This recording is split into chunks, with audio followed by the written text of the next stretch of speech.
Part 1 में हमने देखा था कि येसुन समुद्र के किनारे आकर कहती है, क्या आप मुझसे मेरा सब कुछ छीनना चाहती हो? आप मुझे हमेशा दुखी क्यों देखते हो? पहले आपने मेरे पिता को छीन लिया और अब आप मेरी माँ को। वहाँ पर गोंगशिक आकर येसुन को कंफर्ट देता है।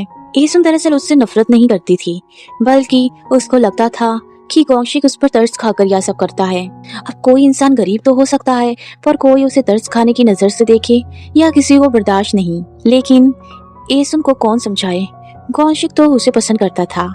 अब मिस्री मरने से पहले दादी से मिलने जाती हैं और फिर अगले सीन में येसुन को अच्छा खाना खिलाते हुए कहती हैं कि येसुन, एक दिन माँ बाप बच्चे को छोड़कर चले जाते हैं, लेकिन बच्चों को आगे की जिंदगी जीनी पड़ती है। किसी के जाने से जिंदगी रुक नहीं जाती। मिस्री कहती हैं, येसुन, कई बार ऐसा समय आएगा तुम्हें लगेगा सब कुछ मुश्किल होता जा रहा है और मरना ही सबसे आसान रास्ता दिखेगा, लेकिन हार मत मानना, तुम मजबूत हो येसुन, तुम कर दिखाओगी। और हाँ, अपनी माँ के लिए और अपने लिए कभी अपने सपनों को भूलना मत, उन्हें पूरा करना। येसुन कहती है, पर माँ मेरे ही साथ क्यों? वह रोने लगती है, चिल्लाती है, माँ प्लीज मुझे बड़ा नहीं होना। और सच में दोस्तों, यह सीन बहुत ज्यादा इमोशनल था। अब अगली सुबह मिस्री का फ्यूनरल था।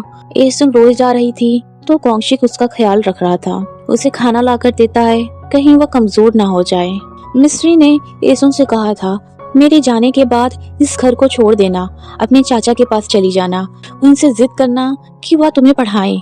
लेकिन उसके स्टेप फादर इतने मैनिपुलेटिव इंसान थे, भोली भाली बच्ची को बेवकूफ बनाकर उससे काम करवाते रहे। वह उसे कहते हैं, अपने सौतेले भाई बहनों के बड़े होने तक रुक जाओ। वह यह भी कहते हैं, तुम मेरी मदद करोगी ना, तो तुम्हारे बड़े होने पर मैं तुम्हारे कॉलेज का खर्चा उठाऊंगा। वह